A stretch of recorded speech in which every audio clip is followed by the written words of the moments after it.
¿Has sentido esa mordedura en el estómago cuando llega fin de mes? Ese nudo que aprieta mientras calculas si alcanza, si sobra, si alguna vez dejarás de hacer malabares con números que nunca crecen lo suficiente. Has trabajado. Dios sabe que has trabajado. Has madrugado, te has sacrificado, has hecho todo lo que te dijeron que debías hacer. Y aún así, la riqueza sigue siendo ese horizonte que retrocede a la misma velocidad que avanzas hacia él. En el año 1512, en los archivos secretos del Banco Medici de Florencia, se descubrió un manuscrito que nunca debió ver la luz.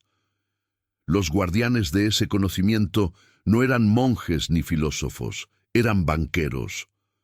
Hombres que habían comprendido algo que la humanidad común jamás entendería, que el dinero no es metal ni papel. Es energía que responde a leyes tan precisas como la gravedad, pero infinitamente más peligrosas de revelar. Porque cuando comprendes esas leyes, dejas de ser un mendigo en el banquete de la abundancia. Te conviertes en arquitecto de tu propio imperio. Este no es un audiolibro de motivación. No encontrarás aquí frases bonitas sobre creer en ti mismo ni visualizaciones mágicas. Lo que vas a escuchar contradice todo lo que te enseñaron sobre el dinero. Contradice la narrativa romántica del trabajo duro. Contradice el mito de que sufrir lo suficiente te hará merecedor de riqueza. Contradice la mentira más destructiva de todas, que el dinero es sucio, que desear abundancia es vanidad, que la pobreza es virtuosa. Al terminar este audio, no serás más rico en tu cuenta bancaria, pero serás más peligroso en tu claridad. Comprenderás que el dinero no es el enemigo ni la meta, sino el eco inevitable de tu capacidad de crear valor real. Dejarás de perseguir billetes y empezarás a construir máquinas. Dejarás de trabajar por dinero y harás que el dinero trabaje en sistemas que diseñaste mientras duermes. Esto no es motivación, es reprogramación del código mental que te mantiene atrapado en el ciclo de supervivencia. Es la revelación de los principios que Rothschild dominaba, que los Medici protegían, que Carnegie aplicaba y que Hetty Green perfeccionó hasta convertirse en la mujer más rica de América, mientras sus contemporáneos la llamaban bruja. Quien escuche hasta el final no recibirá un método para hacerse rico, recibirá los códigos para pensar como los que construyeron imperios cuando otros apenas sobrevivían. Y esa diferencia, esa distancia entre mentalidad de supervivencia y mentalidad de arquitecto, es el abismo que separa la pobreza de la riqueza verdadera. Prepárate, porque lo que está por venir no es cómodo, es verdadero. Capítulo 1. El día que el oro dejó de ser oro. El monasterio de San Gall, Suiza, año 1417. Cuando el escriba benedictino Johann von Westenried abrió la cámara sellada del archivo prohibido, no esperaba encontrar lo que cambiaría su comprensión sobre todo lo que creía saber del mundo.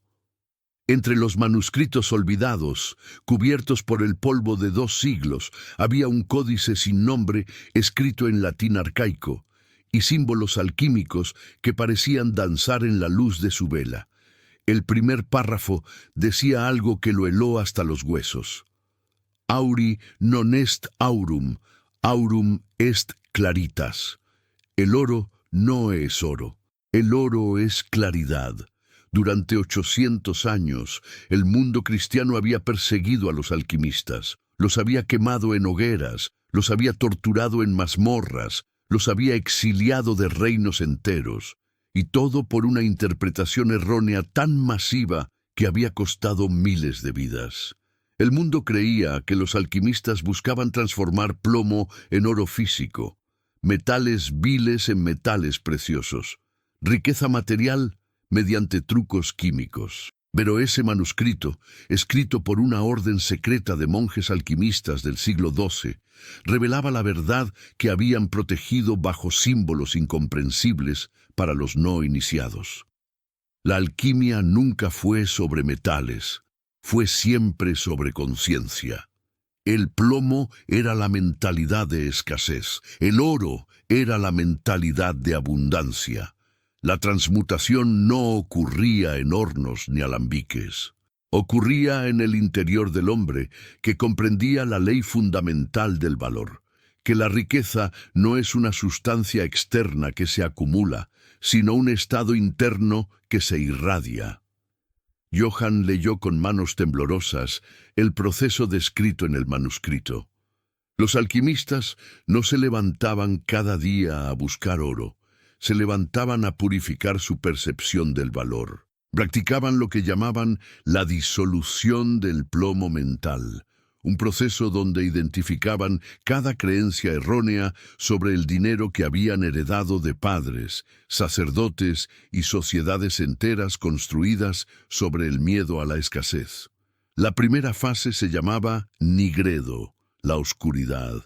Era el momento donde el iniciado debía enfrentar todas sus mentiras sobre el dinero. Debía escribir en un pergamino cada frase que había escuchado desde niño.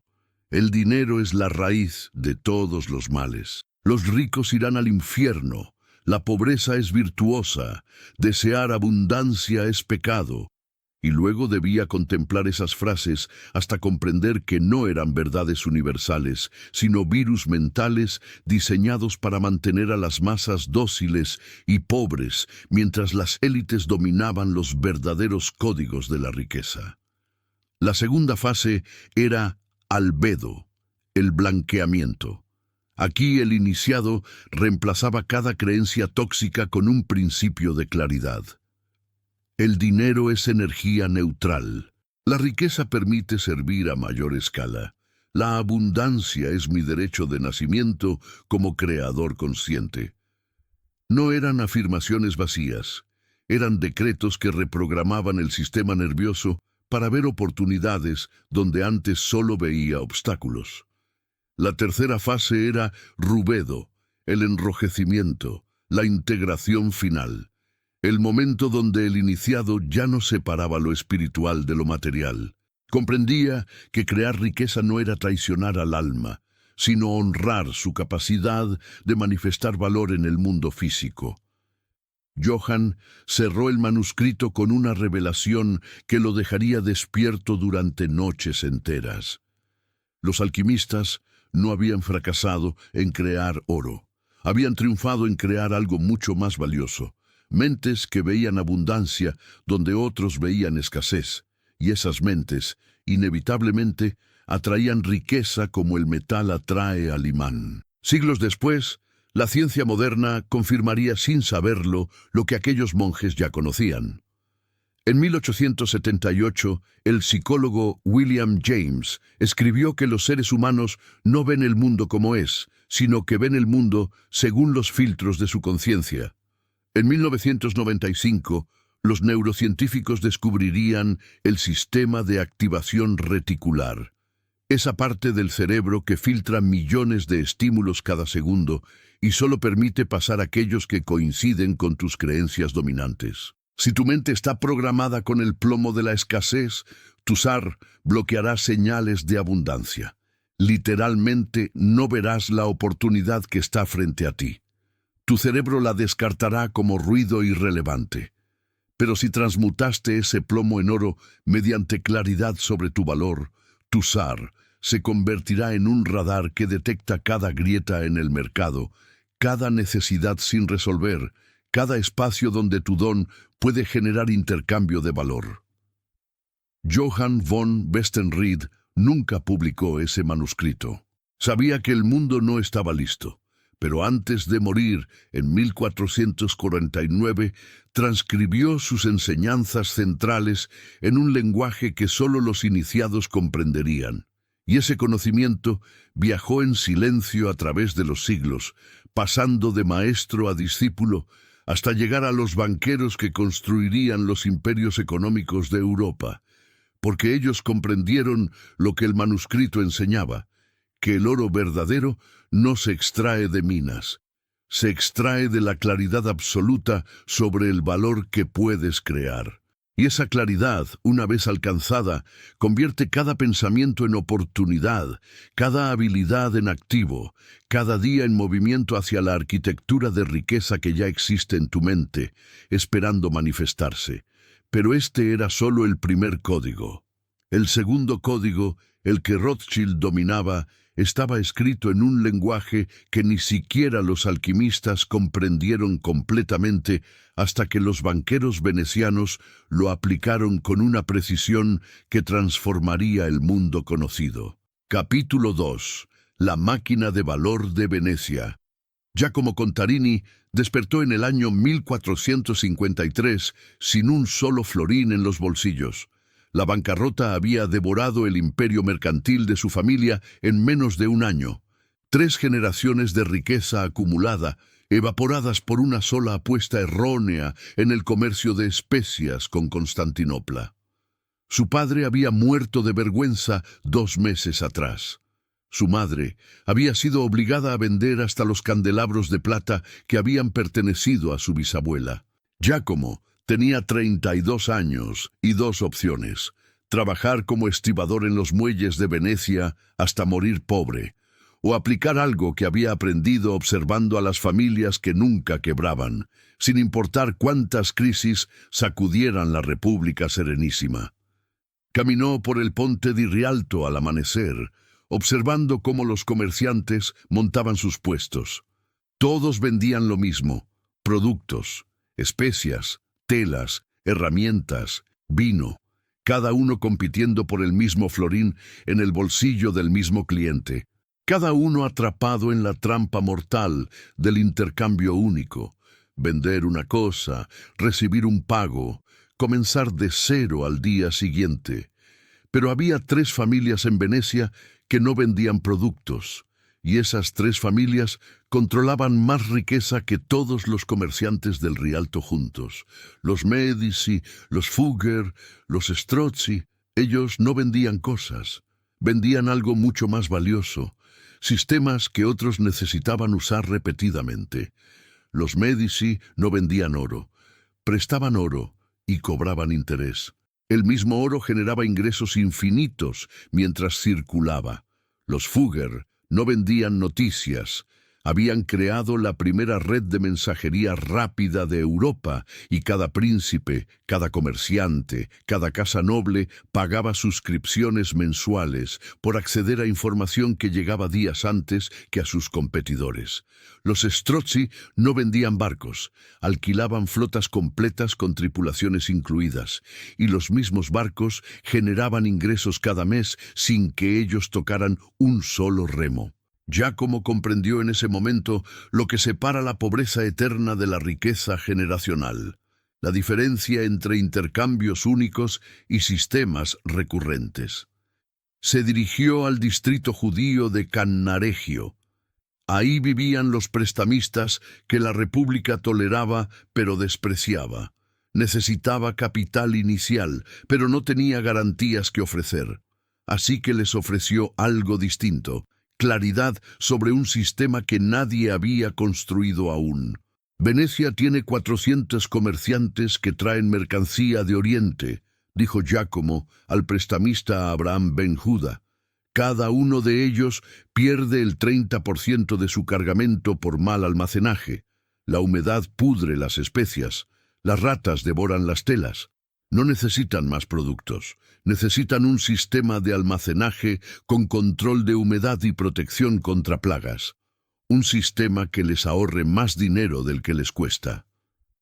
Abraham lo miró con suspicacia. ¿Y tú construirás ese sistema? Yo construiré la infraestructura, pero no les venderé el espacio. Se los alquilaré mensualmente.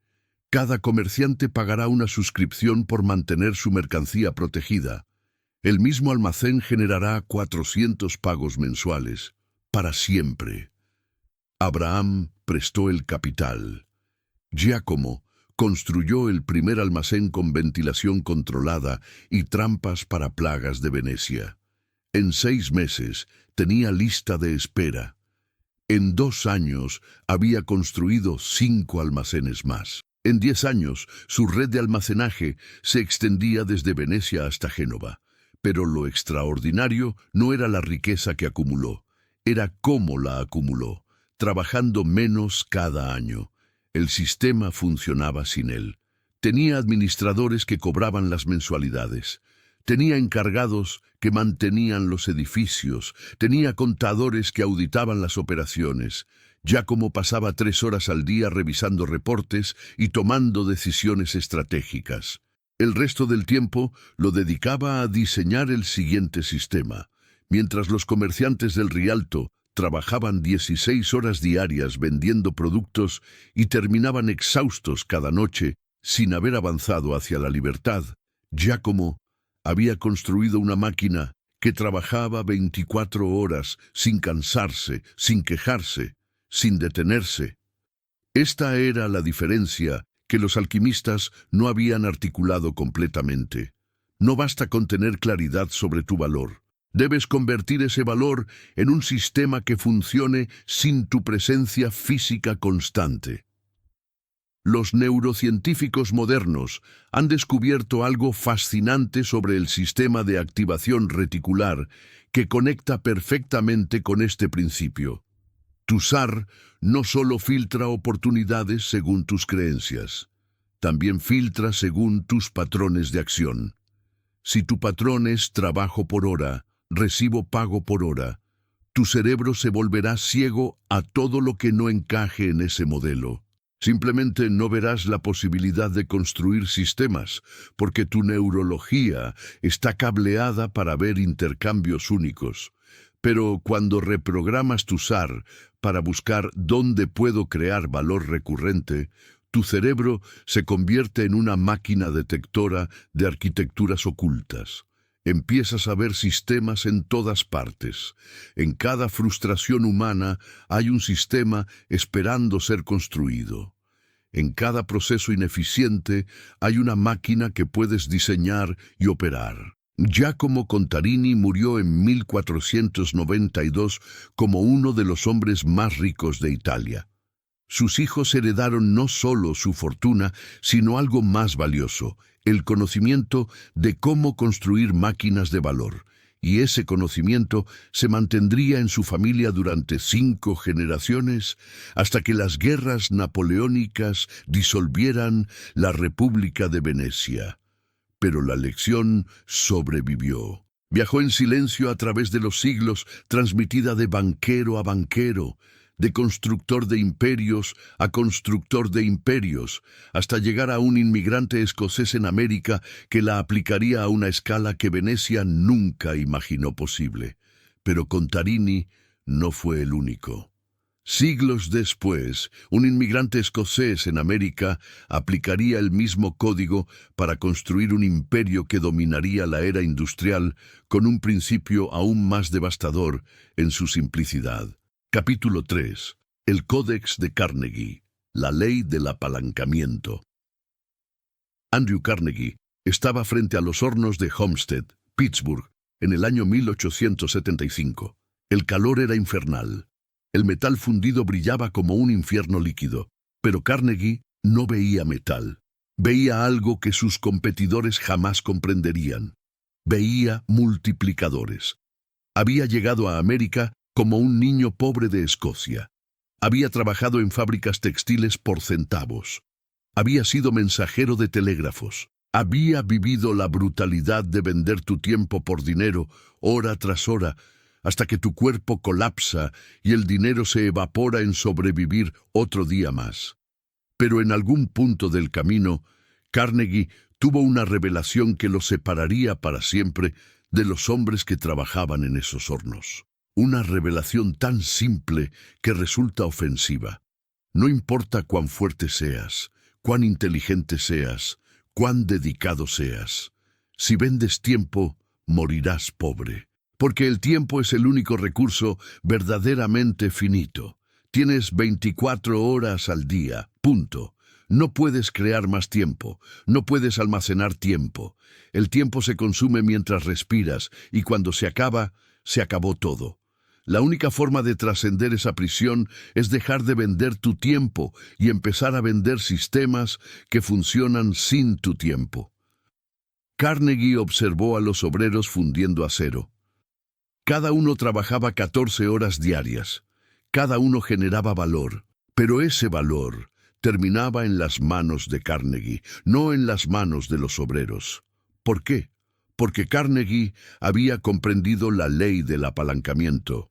Quien controla el sistema captura el valor que el sistema genera. Los obreros vendían su tiempo.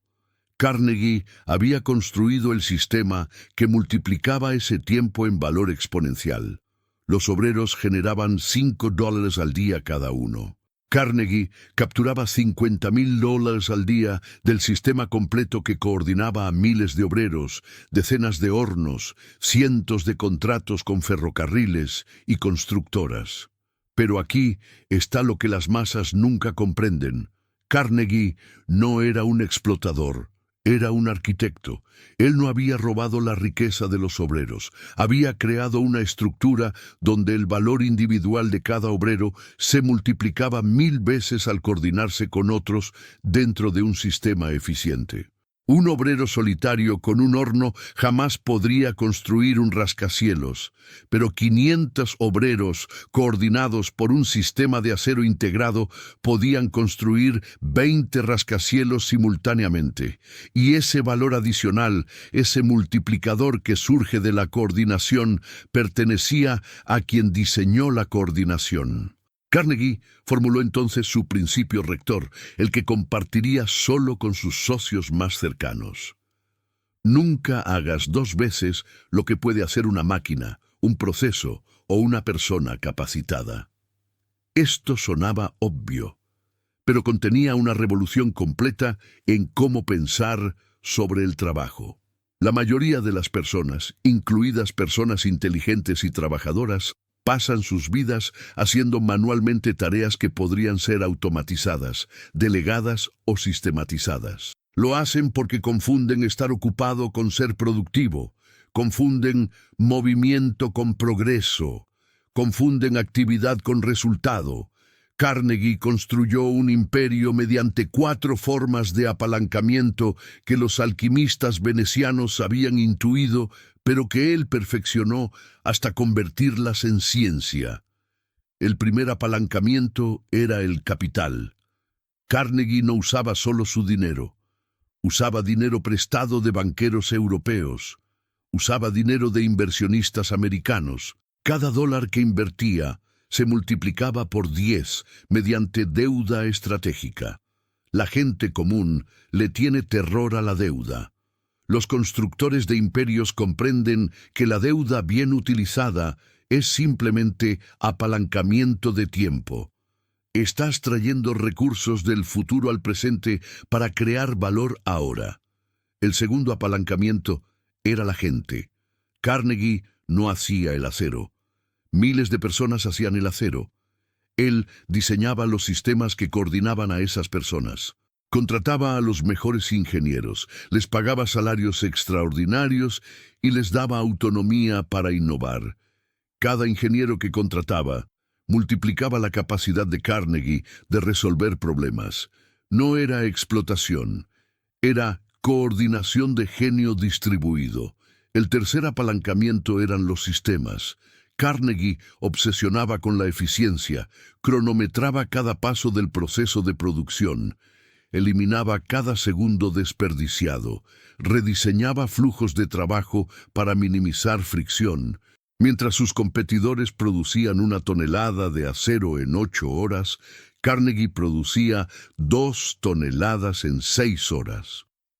No porque sus obreros trabajaran más duro, sino porque el sistema eliminaba el desperdicio.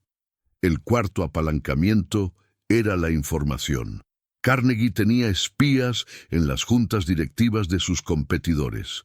Sabía exactamente cuánto costaba producir cada tonelada de acero en cada fábrica rival. Sabía qué contratos estaban en juego antes que nadie. La información le permitía tomar decisiones con meses de ventaja sobre todos los demás. El resultado era predecible. Mientras sus competidores trabajaban 80 horas semanales supervisando personalmente cada operación, Carnegie trabajaba 30 horas semanales tomando decisiones estratégicas. Su imperio crecía mientras él dormía. Sus hornos producían mientras él navegaba en yate. Su riqueza se multiplicaba mientras él donaba bibliotecas en Escocia. Esto no era suerte, era arquitectura deliberada. Los estudios modernos sobre productividad han confirmado lo que Carnegie sabía instintivamente. No existe correlación entre horas trabajadas y valor generado después de cierto punto. De hecho, la correlación se vuelve negativa. Trabajar más de 50 horas semanales reduce tu capacidad de tomar decisiones estratégicas. Tu cerebro entra en modo supervivencia. Dejas de ver oportunidades y solo ves amenazas. Los constructores de imperios trabajan menos horas que los empleados promedio. Pero cada hora que trabajan genera 1000 veces más valor porque esa hora se invierte en diseñar sistemas, no en ejecutar tareas. Cuando Carnegie vendió su compañía de acero a JP Morgan en 1901 por $480 millones, se convirtió en el hombre más rico del mundo. Pero lo extraordinario no era la suma. Era que Carnegie había construido ese valor en 30 años, trabajando menos horas cada año, mientras millones de obreros trabajaban más horas cada año y terminaban igual de pobres. La diferencia no era inteligencia, era posición en el sistema. Carnegie se había posicionado como arquitecto. Los obreros se habían posicionado como piezas. Y aquí está la verdad incómoda que nadie quiere escuchar. Si vendes tu tiempo, eres una pieza. No importa cuán importante sea tu trabajo, no importa cuán bien te paguen. Si tu ingreso se detiene cuando detienes tu actividad, eres una pieza en el sistema de otro. La única forma de trascender esa posición es convertirte en arquitecto de tu propio sistema. Pero incluso Carnegie tuvo un maestro, un filósofo taoísta cuyo nombre se perdió en el tiempo, pero cuyo principio sobrevivió en un manuscrito que revelaría algo aún más perturbador, que el apalancamiento sin armonía destruye tanto al arquitecto como al sistema. Capítulo 4. Wu Wei, la riqueza sin violencia. En el año 375 a.C., en la ciudad de Handan, capital del estado de Zhao durante los reinos combatientes de China, existía un mercado que desafiaba toda lógica económica de su tiempo. Mientras los mercaderes de las ciudades vecinas gritaban, empujaban y competían ferozmente por cada cliente, los comerciantes de Handan permanecían sentados en silencio, bebiendo té, y aún así vendían el triple que cualquier otro mercado de la región. Los cronistas de la época registraron este fenómeno con desconcierto. ¿Cómo era posible que quienes menos esfuerzo aparente hacían fueran los más prósperos? La respuesta estaba en un manuscrito que circulaba entre los comerciantes de Handan, una versión apócrifa del Tao Te Ching que aplicaba los principios de Lao Tse, específicamente al arte del intercambio de valor. El manuscrito se abría con una afirmación que contradecía todo lo que el mundo antiguo consideraba verdadero sobre el comercio. El agua no empuja la roca, la rodea. El río no lucha contra la montaña, encuentra el camino de menor resistencia. El mercader sabio no persigue al cliente, crea el canal por donde el cliente fluye inevitablemente hacia él. Esto era Wu Wei aplicado a la creación de riqueza. Wu Wei, el principio del no esfuerzo, de la acción sin violencia, de la eficiencia que surge de alinearse con el flujo natural de las cosas en lugar de luchar contra él. Los mercaderes de Handan habían comprendido algo revolucionario, que la mayoría del esfuerzo comercial es desperdicio puro. Gritar más fuerte que tu competidor no te hace más valioso, te hace más desesperado. Perseguir al cliente que no te necesita no genera ventas, genera rechazo. Competir en precio con quien no valora tu diferencia no te enriquece, te empobrece. El manuscrito describía 3 principios que transformarían el comercio de Handan en el más próspero de China. El primer principio era posicionamiento sin persecución. Los mercaderes de Handan no salían a buscar clientes. Creaban las condiciones donde los clientes correctos los buscaban inevitablemente. ¿Cómo? Especializándose en resolver un problema específico mejor que nadie más. Un mercader vendía solo cerámica para ceremonias de té, nada más. Pero era tan experto en ese nicho que cualquiera que preparaba una ceremonia importante sabía que ese era el único lugar donde encontrar las piezas perfectas. No competía con nadie, porque nadie más tenía su profundidad de conocimiento en ese espacio microscópico del mercado. El segundo principio era valor sin fricción. Los mercaderes de Handan estudiaban obsesivamente cada punto de fricción en la experiencia de compra. Si un cliente debía esperar, construían salones de espera con té y música. Si un cliente debía cargar su compra, ofrecían servicio de entrega. Si un cliente debía decidir entre opciones confusas, simplificaban el proceso a 3 opciones óptimas claramente diferenciadas. Cada fricción eliminada era un canal más fluido para que el valor circulara. El tercer principio era recurrencia sin esfuerzo. Los mercaderes de Handan no pensaban en ventas únicas. Pensaban en relaciones permanentes. Creaban sistemas donde el cliente necesitaba regresar naturalmente. El vendedor de cerámica ofrecía servicio de reparación gratuito para cualquier pieza comprada en su tienda. Esto garantizaba que el cliente regresara al menos una vez al año. Y cuando regresaba, inevitablemente veía nuevas piezas que deseaba. No era manipulación, era diseño de flujo natural. El resultado era extraordinario. Los mercaderes de Handan trabajaban menos horas, tenían menos estrés y generaban más riqueza que cualquiera de sus competidores que se mataban trabajando. No porque fueran más inteligentes, porque habían alineado su esfuerzo con el flujo natural del intercambio de valor en lugar de luchar contra él. Siglos después, el economista conductual Daniel Kahneman ganaría el premio Nobel por descubrir algo que los mercaderes de Handan ya sabían, que las decisiones humanas son predecibles. No son racionales, pero son predecibles. Siguen patrones.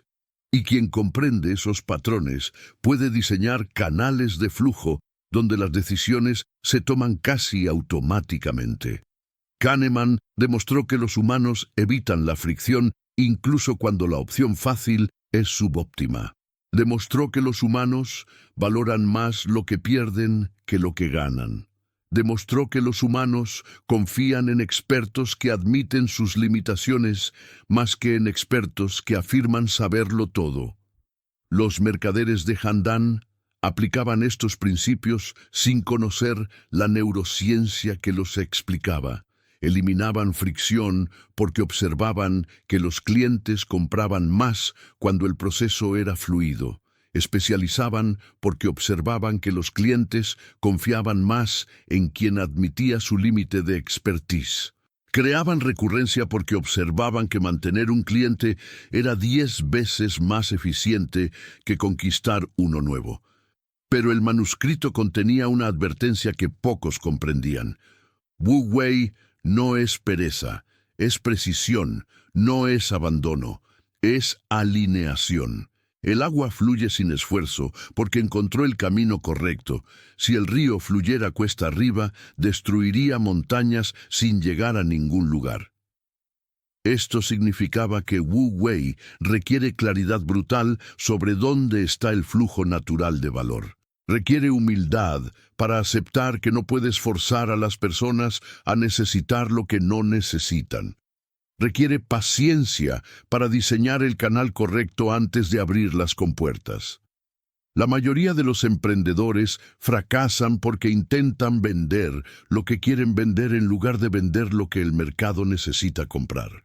Empujan, luchan, se frustran y eventualmente se quiebran, culpando al mercado por no comprender su visión. Los constructores de riqueza hacen lo opuesto.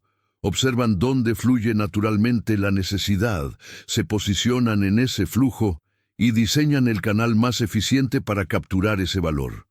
No empujan, canalizan. En 1890, una mujer en América aplicaría este principio con una pureza tan absoluta que Wall Street la llamaría la bruja de Wall Street. Pero en realidad, Hetty Green simplemente había comprendido que Wu Wei no era filosofía oriental, era física universal aplicada al dinero. Este principio fue llevado a su máxima expresión por una mujer que Wall Street llamó la bruja de Wall Street, pero que en realidad era la encarnación más pura de Wu Wei económico que América jamás vería. Capítulo 5. Hetty Green, la arquitecta del no. Hetty Green se despertaba cada día a las 5 de la mañana en una habitación de pensión que costaba $2 por noche. No porque no tuviera dinero, porque despreciaba el desperdicio. Era el año 1905 y Hetty Green era oficialmente la mujer más rica de América, con una fortuna estimada en más de $100 millones, equivalentes a más de 2.000 millones actuales. Y aún así, caminaba por Wall Street con el mismo vestido negro que había usado durante 20 años, comía avena fría para no gastar en carbón para cocinar y negociaba con vendedores de periódicos para conseguir descuentos de 1 centavo. Wall Street la odiaba, la prensa la ridiculizaba, los banqueros la temían, porque Hetty Green había roto la regla no escrita de la élite financiera, que la riqueza debe venir acompañada de exhibición, que el poder debe performarse, que el éxito debe aparentarse. Hetty no aparentaba nada. Era riqueza pura, sin disfraz, sin disculpas, sin concesiones a las expectativas sociales sobre cómo debe comportarse una mujer rica. Pero lo extraordinario de Hetty no era su frugalidad extrema. Era la claridad brutal que aplicaba a cada decisión financiera. Hetty operaba con un código tan simple que resultaba ofensivo. No me importa lo brillante que parezca una oportunidad. No me importa cuántas personas inteligentes estén involucradas. No me importa si me hace ver cobarde rechazarla. Si no cumple mis 3 criterios, la respuesta es no. Sus 3 criterios eran: primero, valor intrínseco verificable. Hetty no invertía en promesas. Invertía en activos con valor real, propiedades, hipotecas, bonos respaldados por bienes tangibles. Si no podía calcular el valor exacto usando matemáticas simples, rechazaba la inversión. Esto la hizo perder cientos de oportunidades increíbles que luego colapsaron y arruinaron a quienes las persiguieron. Segundo, desproporción entre precio y valor. Hetty compraba solo cuando el mercado infravaloraba grotescamente un activo. Durante el pánico financiero de 1907, mientras los banqueros se suicidaban y los inversores vendían todo en pánico, Hetty caminaba por Wall Street con maletas llenas de efectivo, comprando edificios por 20 centavos de dólar. No porque fuera insensible al sufrimiento, porque comprendía que el pánico crea distorsiones temporales donde el precio se divorcia del valor. Tercero, horizonte temporal largo. Hetty no necesitaba resultados inmediatos. Podía esperar décadas para que un activo madurara. Compró tierras en Chicago cuando era apenas un pueblo. Esperó 40 años. Chicago se convirtió en metrópoli. Sus tierras valían 100 veces lo que pagó. La mayoría de los inversores jamás habrían esperado 40 años. Hetty podía porque no estaba jugando el juego del ego. Estaba jugando el juego del valor compuesto. Lo fascinante era su proceso de decisión. Getty recibía docenas de propuestas de inversión cada semana. Banqueros, especuladores, empresarios, todos querían un pedazo de su capital. Su respuesta estándar era no. Rechazaba el 99% de todo lo que le presentaban. No después de análisis exhaustivo. Rechazaba en los primeros 30 segundos. ¿Por qué? Porque Getty había desarrollado lo que los psicólogos cognitivos modernos llaman reconocimiento de patrones experto. Después de décadas evaluando inversiones, su cerebro había construido un modelo interno tan refinado que podía detectar las señales de una mala oportunidad antes de que su mente consciente procesara los detalles. Cuando alguien le presentaba una oportunidad increíble para invertir en una nueva tecnología revolucionaria, Getty escuchaba 3 palabras: especulación sin valor tangible. Cuando alguien le prometía retornos garantizados del 20% anual, Getty traducía fraude o mala matemática. Cuando alguien le urgía esta oportunidad no estará disponible mañana, Getty entendía manipulación mediante escasez artificial. Su poder no estaba en decir sí a las oportunidades correctas, estaba en decir no a las 99 incorrectas. Porque cada vez que dices sí a algo mediocre, estás diciendo no a algo extraordinario que aún no ha llegado. Tu capital tiene costo de oportunidad. Tu atención tiene costo de oportunidad. Tu energía tiene costo de oportunidad. La mayoría de las personas destruyen su potencial de riqueza no por las malas decisiones que toman, sino por las decisiones mediocres que les impiden estar disponibles cuando llega la decisión correcta. Getty lo formulaba así: la pobreza no es falta de dinero, es falta de criterio sobre dónde poner tu energía. Los economistas conductuales modernos han confirmado lo que Getty sabía instintivamente. Daniel Kahneman demostró que los humanos son pésimos evaluando probabilidades. Sobreestiman la probabilidad de eventos raros pero emocionantes. Subestiman la probabilidad de eventos comunes pero aburridos. Por eso millones persiguen lotería y criptomonedas mientras ignoran inversiones sólidas pero no glamorosas. Getty hacía lo opuesto. Ignoraba todo lo emocionante y acumulaba lo aburrido, pero sólido. Compró cientos de hipotecas respaldadas por propiedades reales. Compró bonos municipales que pagaban 4% anual garantizado. Compró edificios de apartamentos que generaban rentas predecibles. Nada sexy, nada emocionante, nada que impresionara en fiestas.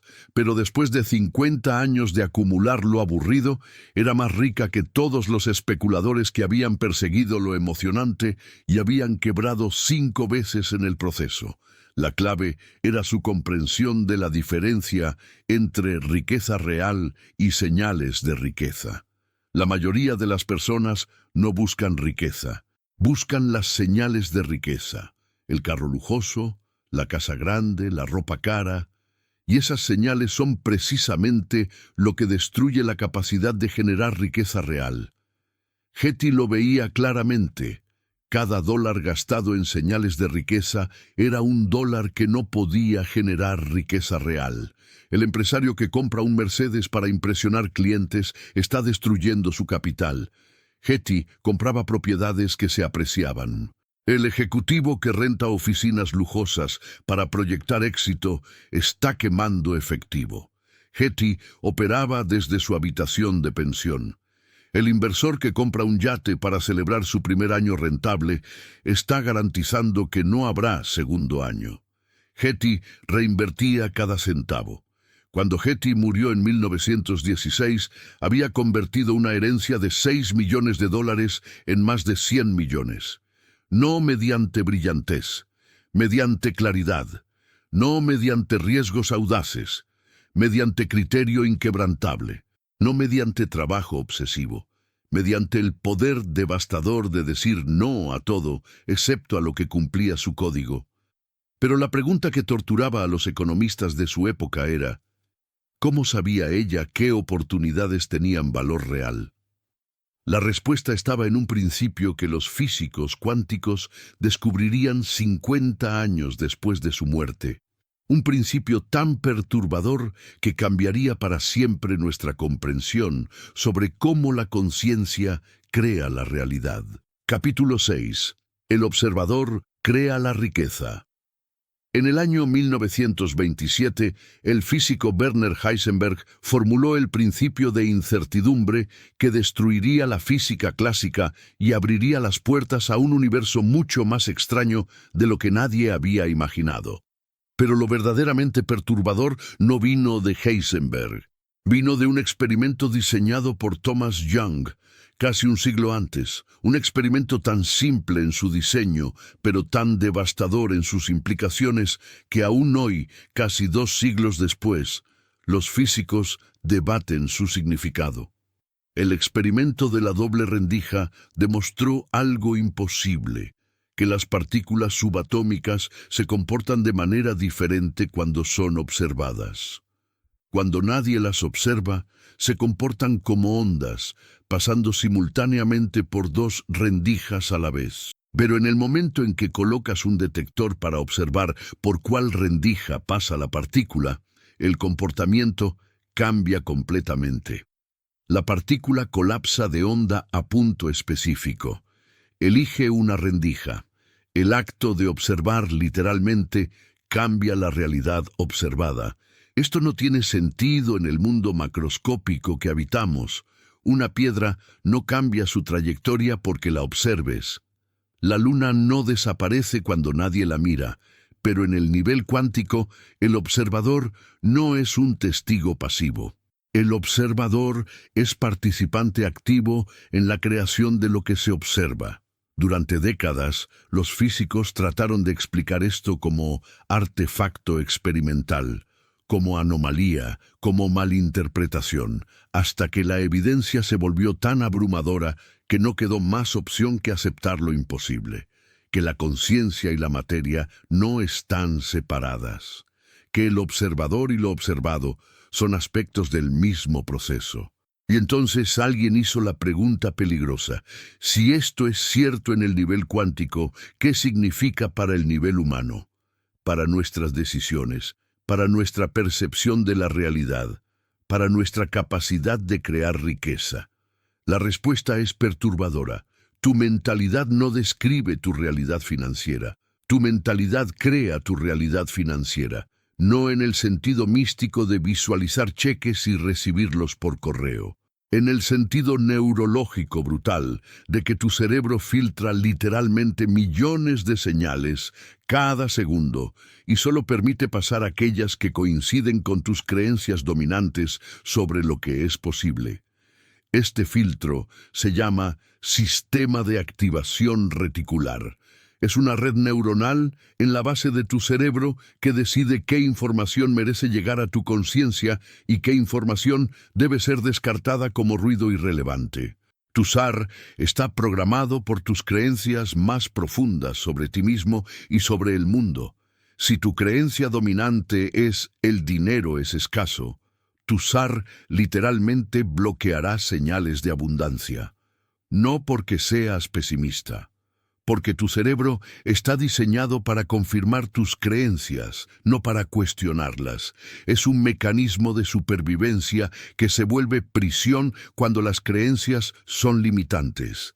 Ejemplo concreto: 2 personas caminan por la misma calle. Una tiene mentalidad de escasez, constantemente preocupada por cómo pagar las cuentas. La otra tiene mentalidad de abundancia, constantemente buscando oportunidades de crear valor. Ambas pasan frente a un edificio con letrero "Se vende". La persona con mentalidad de escasez ni siquiera registra conscientemente el letrero. Su SAR lo filtra como información irrelevante porque comprar edificios no está en su mapa mental de posibilidades. La persona con mentalidad de abundancia ve el letrero, su cerebro se activa, comienza a calcular si hay oportunidad. Llama al número, descubre que el edificio está infravaluado porque el dueño necesita vender urgentemente, estructura un trato con poco capital inicial y genera riqueza, misma realidad externa. Resultados completamente diferentes. No porque una persona sea más inteligente, porque una persona es un observador diferente. Y el observador colapsa diferentes posibilidades de la función de onda de la realidad. Esto suena esotérico, pero es neurociencia pura. Tu SAR no solo filtra oportunidades de negocio, filtra conversaciones donde conocerías a la persona correcta. Filtra información que resolvería tu problema más urgente. Filtra recursos que están disponibles pero que tu mente descarta como no para mí. Rothschild comprendía esto sin conocer la física cuántica. Carnegie lo aplicaba sin haber estudiado neurociencia. Hetty Green lo vivía sin poder articularlo en lenguaje científico, pero todos ellos habían reprogramado su SAR para ver oportunidades donde otros veían obstáculos. ¿Cómo lo hicieron? Mediante un proceso que los psicólogos cognitivos ahora llaman reestructuración deliberada de creencias, pero que los iniciados en riqueza siempre han llamado más simplemente claridad brutal sobre tu identidad como creador de valor. Rothschild se despertaba cada mañana y antes de hacer cualquier otra cosa recitaba en silencio: yo soy el hombre que ve oportunidades donde otros ven caos. Yo soy el hombre cuyo criterio sobre valor es más confiable que el del mercado. Yo soy el arquitecto de sistemas que sobreviven crisis. No eran afirmaciones vacías, eran decretos de identidad que programaban su SAR para buscar evidencia que confirmara esa identidad. Y cuando tu SAR busca algo, lo encuentra. Porque tu cerebro es una máquina de confirmación de patrones. Le das el patrón a buscar y lo encontrará incluso en ruido aleatorio. Carnegie llevaba un diario donde cada noche escribía 3 oportunidades que había visto ese día que otras personas habían ignorado. No oportunidades que había tomado, simplemente oportunidades que había notado. Este ejercicio entrenaba su SAR para estar constantemente escaneando el entorno en busca de espacios donde crear valor. Hetty Green hacía algo aún más radical. Cada vez que rechazaba una inversión, escribía las razones específicas. Con el tiempo, construyó una base de datos mental de patrones de mala inversión. Su SAR se volvió tan calibrado que podía detectar esos patrones en segundos, ahorrándole años de análisis y protegiendo su capital de destrucción. Estos no eran rituales supersticiosos. Eran tecnología de reprogramación neurológica, porque el observador que eres determina la realidad que colapsas, y puedes entrenar deliberadamente qué tipo de observador ser. Mentalidad de escasez. Observador que colapsa probabilidades de pobreza. Mentalidad de abundancia. Observador que colapsa probabilidades de riqueza. No es ley de atracción, donde el universo te envía cheques porque pensaste bonito. Es física de sistemas donde tu configuración interna determina qué señales externas puedes detectar y, por lo tanto, qué posibilidades puedes actualizar. Pero este conocimiento no sirve de nada si tu mente está infectada con el virus más letal que la humanidad ha creado.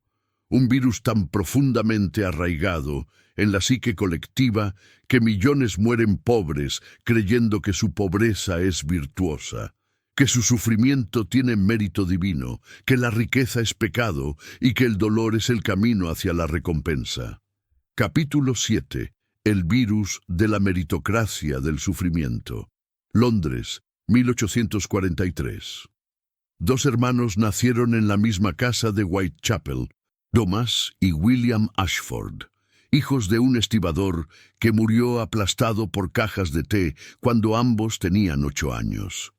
Ambos quedaron huérfanos. Ambos fueron enviados a trabajar a las minas de carbón de Yorkshire. Ambos comenzaron su vida laboral a los 9 años, descendiendo por pozos oscuros donde el aire era tan denso que las velas se apagaban solas. Thomas era el mayor. fuerte, disciplinado, incansable. Se despertaba a las 4 de la mañana, descendía al pozo, trabajaba 16 horas picando carbón en túneles tan estrechos que debía arrastrarse de rodillas. Sus manos sangraban, su espalda se curvó antes de los 20, sus pulmones se llenaron de polvo negro que lo hacía toser sangre, pero Thomas nunca se quejó. Creía profundamente en algo que su padre le había enseñado, que el trabajo duro honesto eventualmente sería recompensado, que Dios veía su sacrificio, que la virtud estaba en el sufrimiento mismo. Thomas trabajó en esas minas durante 40 años, cada día 16 horas, cada año 350 días. Murió a los 53 años de silicosis pulmonar en el mismo cuarto de pensión donde había vivido desde los 18. Su funeral fue pagado por caridad, no dejó nada, ni dinero, ni propiedades, ni legado excepto pulmones destruidos y una vida consumida en la oscuridad. William era diferente, más pequeño, menos fuerte, pero extraordinariamente observador. Durante sus primeros 2 años en las minas, William no solo picaba carbón, observaba cómo el carbón llegaba a la superficie, observaba cómo se transportaba, observaba cómo se vendía, y notó algo que nadie más había notado, que el problema no era extraer el carbón. Carbón había en abundancia. El problema era moverlo eficientemente desde las minas hasta las fábricas. A los 11 años, William dejó de picar carbón. Le propuso algo radical al capataz. Déjame diseñar un sistema mejor de transporte dentro de la mina. No me pagues por hora, págame un porcentaje del incremento en eficiencia que mi sistema genere. El capataz se rió, pero estaba desesperado. La mina estaba perdiendo dinero por ineficiencias. Le dio a William una semana. William rediseñó completamente el flujo de carros de carbón dentro de los túneles. Eliminó cuellos de botella, creó turnos sincronizados, estableció un sistema de señales para evitar colisiones. En una semana, la producción de la mina aumentó 30%. William comenzó a recibir el 2% del incremento. A los 15 años ganaba más que cualquier minero adulto. A los 20 era consultor de eficiencia para 5 minas diferentes. A los 25 era dueño de su propia compañía de ingeniería de transporte. A los 40 era millonario. Murió a los 74 años en su mansión de Londres, rodeado de nietos, dejando un legado que incluía 3 compañías, 2 fundaciones educativas y el diseño del sistema ferroviario que transformaría Inglaterra. Misma pobreza inicial, misma falta de ventajas, misma dureza de circunstancias, resultados completamente opuestos. ¿La diferencia? Thomas creía en el virus de la meritocracia del sufrimiento. William creía en la arquitectura de sistemas. El virus de la meritocracia del sufrimiento es la creencia más destructiva que una mente puede albergar. Es la idea de que existe correlación directa entre cuánto sufres y cuánto mereces ser recompensado, que el universo, o Dios, o el karma, lleva un registro de tu dolor y eventualmente balanceará la ecuación con abundancia. Es mentira cruel, mentira peligrosa, mentira que ha mantenido a 1.000 millones de personas en pobreza durante milenios mientras se convencen a sí mismas de que su sufrimiento tiene significado cósmico. El sufrimiento no genera riqueza. El sufrimiento genera más sufrimiento hasta que aprendes a dejar de sufrir. La riqueza no es recompensa por virtud. La riqueza es consecuencia de posicionamiento estratégico en sistemas de intercambio de valor. Thomas trabajó más duro que William. Thomas sufrió más que William. Thomas fue más disciplinado, más sacrificado, más virtuoso, según todas las métricas religiosas y culturales, y murió pobre. No porque el universo sea injusto, porque Thomas estaba jugando un juego que no puede ganarse, el juego de intercambiar tiempo por dinero en una posición sin apalancamiento. William trabajó menos horas que Thomas. sufrió menos, pero creó más valor porque entendió algo fundamental, que no importa cuánto tiempo dediques a una actividad. Lo que importa es qué tan multiplicable es el valor que esa actividad genera. Thomas generaba valor que desaparecía en el momento que dejaba de picar. Cada tonelada de carbón requería sus manos, su espalda, su tiempo. Si Thomas no trabajaba, no había valor. William generaba valor que se multiplicaba sin su presencia. Diseñaba el sistema una vez. El sistema seguía funcionando décadas. Sus ideas podían replicarse en 100 minas simultáneamente. Si William descansaba una semana, sus sistemas seguían generando valor. Esta es la diferencia que separa pobreza eterna de riqueza generacional. Multiplicabilidad del valor que creas. Los estudios modernos de economía del trabajo han confirmado lo que William intuía. No existe correlación positiva entre horas trabajadas y riqueza generada después de cierto punto. De hecho, la correlación se vuelve negativa. Las personas que trabajan más de 60 horas semanales son estadísticamente más pobres que las que trabajan 40 horas. ¿Por qué? Porque trabajar 60 horas significa que estás atrapado en intercambio de tiempo por dinero. Nadie que construye sistemas necesita trabajar 60 horas. Carnegie trabajaba 30 horas semanales. Hetty Green trabajaba 20. Rockefeller trabajaba 25. Los más ricos de América trabajaban menos que el estadounidense promedio. No por pereza, porque habían trascendido la trampa del tiempo. Pero el virus de la meritocracia del sufrimiento es resistente. Se esconde detrás del lenguaje virtuoso. Ganarse el pan con el sudor de la frente. No hay atajos hacia el éxito. Lo que fácil llega, fácil se va. Todas estas frases suenan nobles. Todas son virus mentales que garantizan pobreza. La verdad incómoda es esta. Si tu riqueza depende de tu sudor, nunca serás rico, porque el sudor tiene límite biológico. El apalancamiento no. Los constructores de imperios no sudaron más que los obreros. Simplemente sudaron en lugares diferentes. Sudaron diseñando sistemas. Sudaron construyendo redes. Sudaron desarrollando criterios sobre valor. Y ese tipo de sudor se multiplica. El sudor físico se evapora. Pero incluso si comprendes esto intelectualmente, tu mente seguirá saboteándote si no desinstalas el virus completamente. Porque el virus no vive solo en tus pensamientos conscientes, vive en tu sentido de identidad. Millones de personas se sienten incómodas ganando dinero sin esfuerzo visible. Sienten culpa si las cosas fluyen fácilmente. Inconscientemente sabotean su propio éxito porque su identidad está atada a la narrativa del héroe que sufre. Si no sufres, sientes que no mereces. Esto es programación religiosa mal aplicada. La mayoría de las tradiciones religiosas glorifican el sufrimiento porque fue herramienta útil para controlar poblaciones. Si convences a las masas de que su pobreza es virtuosa, no se rebelarán contra las condiciones que los mantienen pobres. Si convences a las masas de que la riqueza es pecado, no aspirarán a ella. Pero las élites religiosas nunca creyeron sus propias narrativas. El Vaticano amasó fortunas incalculables.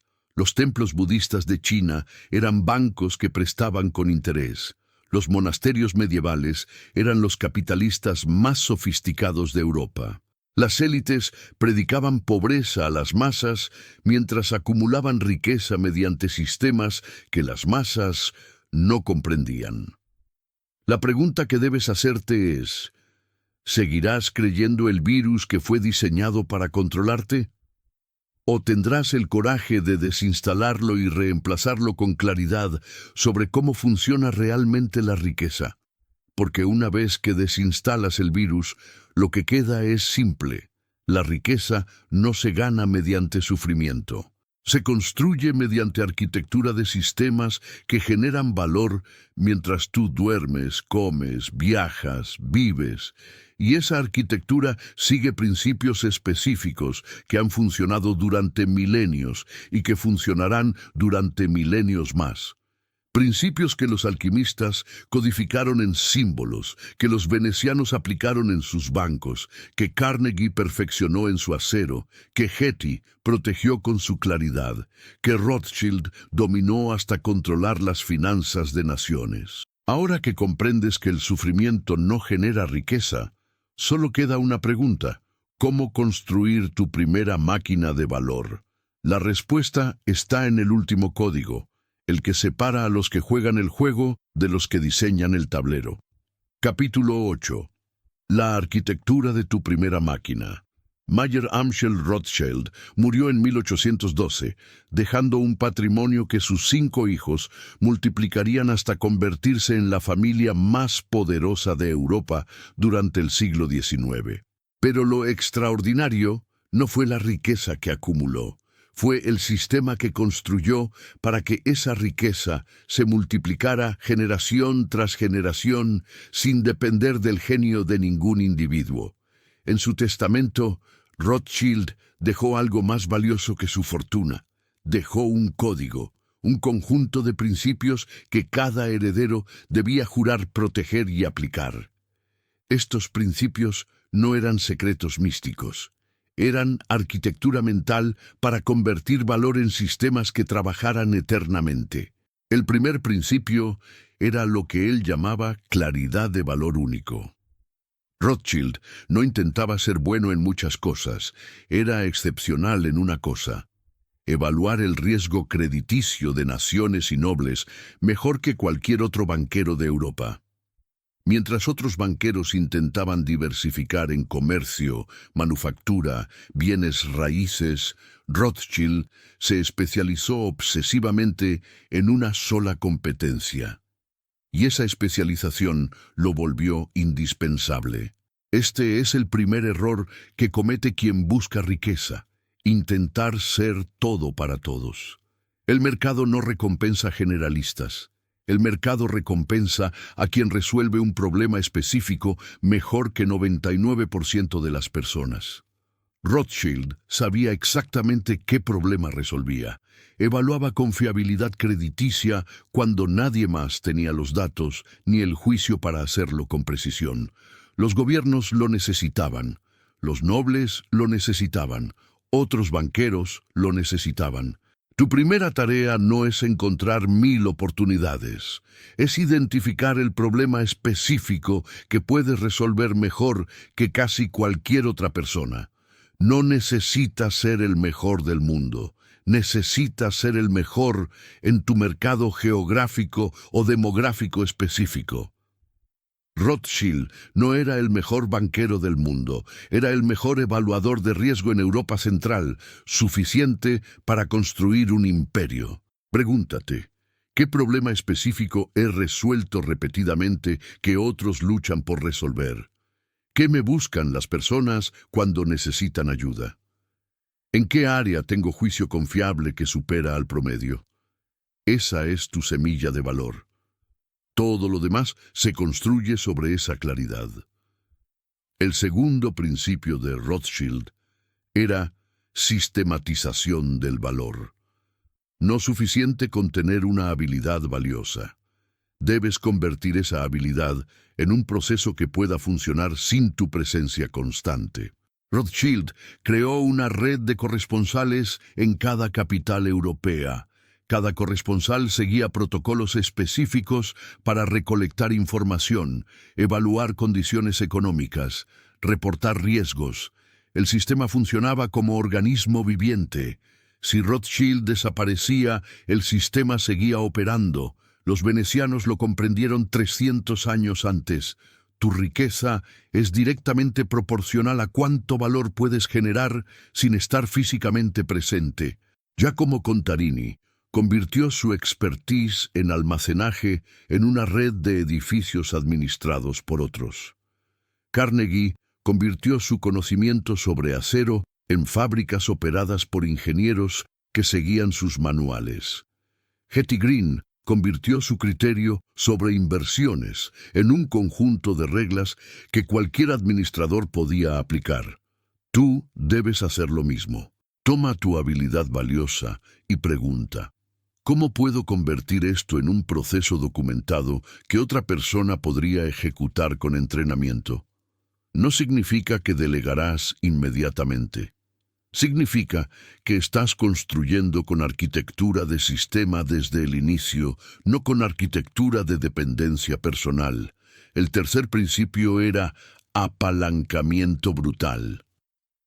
Rothschild nunca usaba solo su dinero. Usaba dinero de nobles que confiaban en su juicio. Usaba líneas de crédito de bancos que sabían que nunca incumplía. Usaba información de su red de corresponsales que multiplicaba su capacidad de tomar decisiones informadas.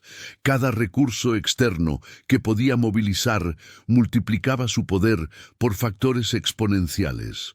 Las 4 formas de apalancamiento que Carnegie codificó siguen siendo las únicas que existen: apalancamiento de capital, apalancamiento de personas, apalancamiento de sistemas y apalancamiento de medios. Tu tarea es identificar cuál de estos 4 puedes acceder primero y construir desde ahí. Si no tienes capital, usa personas. Encuentra socios que aporten dinero a cambio de tu expertise en ejecución. Si no tienes personas, usa sistemas. Automatiza procesos usando tecnología que cuesta menos que contratar empleados. Si no tienes sistemas, usa medios. Construye audiencia usando contenido que multiplique tu voz, sin multiplicar tu tiempo. Los constructores de riqueza real nunca trabajan solos con sus propios recursos. Ese es camino de acumulación lenta. Los constructores de riqueza orquestan recursos de otros hacia visiones que generan valor para todos. El cuarto principio de Rothschild era posicionamiento en flujo. Él no perseguía clientes. Se posicionaba donde el dinero fluía inevitablemente. Durante las guerras napoleónicas, Rothschild se convirtió en el intermediario financiero entre gobiernos que necesitaban capital para ejércitos. No tenía que vender. El dinero fluía hacia él porque había construido el canal más eficiente para que ese flujo ocurriera. Esto es Wu Wei aplicado, no empujar contracorriente. Encontrar dónde fluye naturalmente el valor y posicionarte como canal inevitable de ese flujo. Jeff Bezos no inventó el comercio electrónico. Se posicionó como el canal más eficiente para que el comercio fluya online. Mark Zuckerberg no inventó las redes sociales. Creó el canal más eficiente para que las conexiones humanas fluyan digitalmente. Tu tarea no es crear demanda desde cero. Es identificar dónde ya existe flujo de valor y crear el canal más eficiente para capturar parte de ese flujo. Observa qué frustra a las personas en tu industria. Esa frustración es fricción en el flujo. Elimina esa fricción y te convertirás en el canal preferido. El quinto y último principio era eliminación estratégica. Hetty Green lo perfeccionó. El poder del no. Rothschild rechazaba 95% de todas las oportunidades que le presentaban. Solo perseguía aquello que cumplía sus criterios exactos de valor, riesgo y apalancamiento. Esta claridad brutal sobre qué rechazar era más importante que su habilidad para identificar qué perseguir. La mayoría de las personas destruyen su potencial de riqueza mediante dispersión. Dicen sí a demasiadas cosas mediocres y nunca tienen recursos disponibles cuando aparece lo extraordinario. Tu capital tiene costo de oportunidad. Tu tiempo tiene costo de oportunidad. Tu atención tiene costo de oportunidad. Cada sí a algo bueno es un no a algo potencialmente excelente. Debes desarrollar criterio brutal. ¿Esta oportunidad multiplica mi valor único? ¿Puede sistematizarse? ¿Ofrece apalancamiento real? ¿Me posiciona en flujo natural? Si la respuesta a cualquiera es no, entonces la respuesta es no. sin excepciones, sin justificaciones, no. Estos 5 principios, claridad de valor único, sistematización, apalancamiento brutal, posicionamiento en flujo y eliminación estratégica, no son 5 pasos secuenciales. Son 5 lentes simultáneos a través de los cuales debes evaluar cada decisión financiera que tomes. Rothschild los aplicó construyendo bancos. Carnegie los aplicó construyendo acero. Getty los aplicó comprando activos. Bezos los aplicó construyendo Amazon. Los principios son invariables. Las aplicaciones son infinitas. Tu primera máquina de valor no necesita ser perfecta, necesita existir. Toma tu habilidad más valiosa, conviértela en un proceso documentado. Encuentra a una persona que necesite ese resultado. Entrégale valor excepcional, cobra lo justo. Reinvierte cada centavo en mejorar el sistema. No necesitas capital inicial masivo. Rothschild comenzó con el negocio de monedas raras de su padre. Carnegie comenzó como mensajero de telégrafos. Getty heredó dinero, sí, pero lo multiplicó 20 veces, aplicando principios que cualquiera puede aplicar con cualquier cantidad de capital. La diferencia entre quien construye riqueza y quien permanece pobre no es acceso a recursos, es claridad sobre principios. Los ricos no tienen ventajas ocultas, tienen código mental diferente, y ese código ahora es tuyo. Pero no cometas el error de creer que leer esto es suficiente. El conocimiento sin aplicación es entretenimiento estéril. Rothschild no leyó sobre banca. Construyó bancos. Carnegie no estudió acero. Refinó procesos. Getty no analizó mercados. Compró activos. Tu siguiente acción no es buscar más información. Es aplicar un solo principio esta semana. Identifica tu valor único, o documenta un proceso, o busca apalancamiento, o elimina una distracción. 1. Esta semana. Porque los códigos no se comprenden mediante lectura, se comprenden mediante práctica repetida hasta que se vuelven instinto. El legado del código. Ya no eres quien empezó a escuchar esto. Algo fundamental ha cambiado en la arquitectura de tu pensamiento.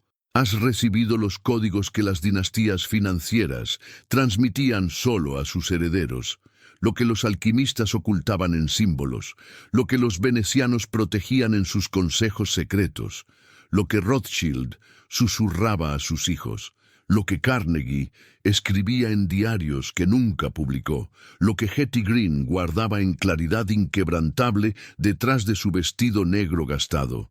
Ahora eres guardián de este conocimiento, y con esa custodia viene responsabilidad más pesada que el oro, la responsabilidad de no traicionar lo que ahora sabes.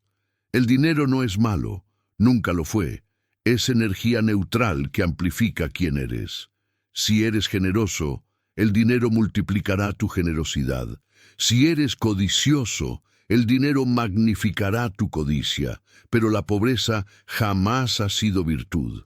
La pobreza es limitación de recursos que reduce tu capacidad de crear impacto positivo en escala. La riqueza no es suerte. La suerte es lo que invocan quienes no comprenden los códigos. La riqueza es el resultado inevitable de aplicar principios invariables con disciplina inquebrantable durante tiempo suficiente. Esos principios son claridad sobre tu valor único. No intentes ser bueno en 1000 cosas. Sé excepcional resolviendo un problema específico mejor que 99% de las personas en tu mercado. Esa especialización te vuelve indispensable. Esa indispensabilidad genera precio. Ese precio genera capital. Ese capital genera apalancamiento. Construcción de sistemas que trabajan sin ti. Tu riqueza es directamente proporcional a cuánto valor puedes generar sin tu presencia física. Si tu ingreso se detiene cuando dejas de trabajar, no tienes negocio, tienes empleo autónomo. Convierte tu expertise en procesos documentados. Convierte tus procesos en máquinas operadas por otros. Convierte tus máquinas en activos que generan flujo eterno. Apalancamiento brutal de recursos. Nunca uses solo tu capital. Nunca uses solo tu tiempo. Nunca uses solo tu conocimiento. Orquesta recursos de otros hacia visiones que generan valor para todos. Usa dinero de otros para crear riqueza. Usa tiempo de otros mediante contratación o automatización. Usa conocimiento de otros mediante lectura obsesiva y mentoría estratégica. Los que construyen imperios siempre han usado apalancamiento de factores exponenciales. Posicionamiento donde el valor fluye naturalmente. No empujes contracorriente. No persigas clientes que no te necesitan. No compitas en precio con quienes no valoran tu diferencia. Encuentra dónde fluye naturalmente la necesidad. Posiciónate como canal inevitable de ese flujo. Elimina fricción para que el valor circule hacia ti sin resistencia. Esto es Wu Wei económico. Eliminación de todo lo que no multiplica. Cada oportunidad mediocre a la que dices sí es una oportunidad extraordinaria a la que dices no. Desarrolla criterio brutal. Rechaza 95% de todo. Persigue solo aquello que cumple tus criterios exactos de valor, sistematización, apalancamiento y flujo. El poder no está en hacer más. El poder está en eliminar lo irrelevante hasta que solo queda lo esencial. Estos no son consejos, son códigos. La diferencia entre consejo y código es que el consejo es opcional. El código es invariable, puedes ignorar estos principios. Pero entonces no reclames sorpresa cuando tu realidad financiera permanece inalterada. O puedes aplicar un código esta semana. 1, no 5. 1. Porque la transformación no ocurre mediante comprensión masiva. Ocurre mediante aplicación microscópica repetida hasta que el principio se vuelve instinto.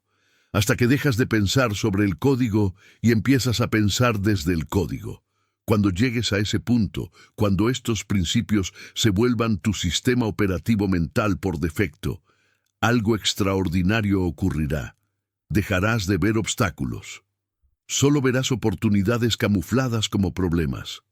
Dejarás de sentir escasez. Solo sentirás claridad sobre dónde crear valor. Dejarás de temer al dinero. Simplemente lo verás como lo que siempre fue.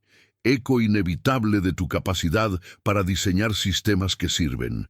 Y en ese momento comprenderás lo que Rothschild sabía.